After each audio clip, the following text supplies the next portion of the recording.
मित्र मित्र म्हणताना खुशाल रानात पार्टी केली बाय तुम्ही जाऊन बाळासाहेबाला गपचूप उठवून येत आहे मटणाच्या पिशव्या देत आहे हा आम्ही काय नसतं 2-2 खडं खाल्लं. सुभाषराव पाटील हा तुम्ही जर पार्टीला जेवायला असता ना हा आता जी माझी अवस्था झाली ना तीच तुमची बी झाली असते. बरं झालं पार्टीला नव्हतं. काय तुमच्या अवस्थेला काय झालं काय अवस्थेला झालंय तुमच्या चांगलं पोट भरलंय चांगलं दंड फुगल्याच गालवर आलेच सांगू का पाहुण्याला सांगू काय केलं तुम्ही ती हा पाहुणे गेलं पाहुण्याची पण अत्यंत बिकट अवस्था झाली सुभाष. का का हो ते रसा इतका तिखट झालता अहो पोट बिघडू खाल्ला असेल ह्यानी असं चार झालं चार का? परत रस पेला असतील. पाटील तसं झाले जळू नका पण अक्षरशः जळाजळा करताय आम्हाला. दवाखान्यात चालू पाहुणे तर थांबलं बी नाही पटकीनं गेलं लगे बी कालवण चांगलं नव्हतं का चांगलं होतं हं. अति चांगलं होतं. हं. बाळाच्या हातात कारभार सोपावला सुभाष. अक्षरशः तिखट जाळ केलं खराट्या वागाळ गळत होताच पाहुणं तर अक्षरशः बेकार सुभाषराव तसं मोठं टॉयलेट आहे ना घरात आवाज येऊ नाही म्हणून ते तर पळत होतात. इतकी बेकार अवस्था झाली. दवाखान्यात जा. हा? बरं झालं आपण गेलो नाही आम्ही रानात गेलो तर तिथनं निघून आलाय तुम्ही. बाळ्यांनी लय बेकारी केली सुभाष. त्याच्या हातात कारभार सोपावला अक्षरशः डंडाळी बसवला. आता रामभाऊ किती वेळा तर रामभाऊ बाळासाहेबांच्या हातचं खाल्लंय आपण आतापर्यंत कधी स्वयंपाक बिघडलाय नाही तरी बाळ्या म्हणत होता बाळासाहेब. आमचं- बाळासाहेब रामभाऊचं नामचं गुपित आहे हीच आहे का तुमचं गुपित? त्याला ही पाहुण्यात जास्त खोड नव्हती काढायला पाहिजे सुभाष.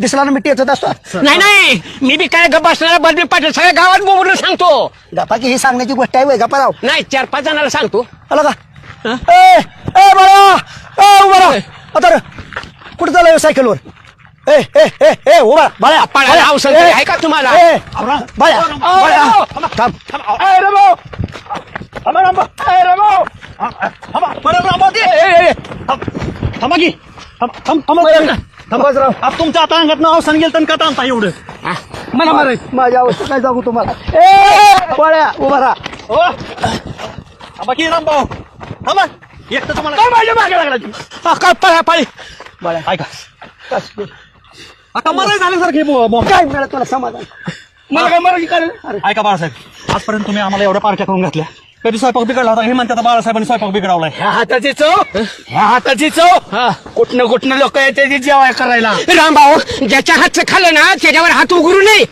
आणि तुम्ही जेवढी कशी काय निघून आला आम्ही रानात गेलो दोघं बाळा हे निघून माझं काय समज बाळा हाताला तुझ्या चवय म्हणतो ना हाताचा का जाळ झालाय तुझा सुभाषराव कालवण इतकं भंगार तिखट खराट काय? अरे पाहुणे देखता आबरू घालवले बाळा तुम्ही का तसं केलं एवढं चांगलं स्वयंपाक करणं थांबा एवढं चांगलं स्वयंपाक करता बाळासाहेब तुम्ही काय कसं असतं मी चांगला स्वयंपाक करत होतो. आयो मी व्यवस्थित मटेरियल आणलं होतं सगळं आयो पण या अवलाद माझ्या विश्वास ठेवत नव्हती. आयो काय म्हणलं होते का बळ्या काही शिल्लक ठेवायचं नाही. शिल्लक ठेवलं ना काय तुला तुझ्या बायकोची शपथ आहे काही शिल्लक ठेवायचं नाही. तुम्ही अरे काय कुत्र्या हो. मग काय मीठ टाक म्हणून सगळं बायकोची शपथ घातल्यावर काही शिल्लक ठेवायचं नाही काहीच शिल्लक मीठ मसाला तिखट काय काहीच म्हटलं की काय काय येतं त्याच्यात सामान आणलेलं सगळं मी टाकून दिलं. पाहुणे खाल्लो होय सुभाष पाहुणे अक्षरशः लय बेकार झाली बारकं तोंड करून गेलं भोपळ्यावानी तोंड अक्षरशः दोडक्या समजा मी मीठ शिल्लक ठेवलं असतं आणि माझी बायको मेली असते ह्याने भरून दिली असते. हो नाही मरत लागा शक्तीनं बाळ्या तू कशाला सगळं मीठ तुम्ही कशाला शपथ घातली रामभाऊ विश्वास एवढा नव्हता होय बाळासाहेबांचा विश्वास नव्हता बाळ्या, यार. गप्पे पाटील गप्पा सुभाषराव अक्षरशः ह्यांनी काही शिल्लक ठेवलं नाही मला बी काही शिल्लक ठेवायचं नाही माझा बाबाचं घर जवळ मी टॉयलेटला जातो आबा आबा आबा काय शपथ घ्यायची कारण मी एक नंबर स्वयंपाक बनवतो. मला तुझी बायको मरेल बाया काय शिल्लक ठेवलं तर मी मीठ पण शिल्लक ठेवलं नाही चटणी शिल्लक ठेवलं नाही पाणी शिल्लक ठेवलं नाही. पाटील हं? इथनं पुढे पार्टी करताना हं. बाळासाहेबांना म्हणायचं बाळासाहेब तुमच्या पद्धतीने